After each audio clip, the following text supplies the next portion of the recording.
This is the only image we have of Frederick Valentine. He was a 20-year-old Australian pilot who loved nothing more than flying. On October 21st, 1978, he took off from Melbourne in a small Cessna aircraft. He was headed to King Island, just a routine flight from point A to point B. But something unusual happened as he approached his destination. As the sun dipped below the base strait, Frederick radioed Melbourne Air Traffic Control. He sounded calm, but then his tone shifted. He reported a strange aircraft flying above him, then beside him, then circling him. He said it wasn't like anything he'd ever seen before, that it had 4 bright lights, a shiny metal surface, and moved unnaturally fast. Controllers asked him to describe it again. His response was static-filled and panicked.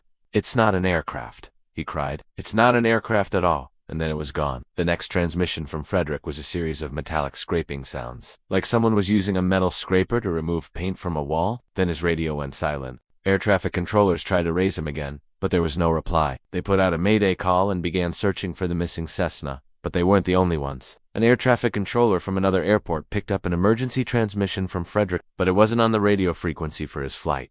How did they connect? As night fell, the search continued without success. No wreckage, no flares, no life raft.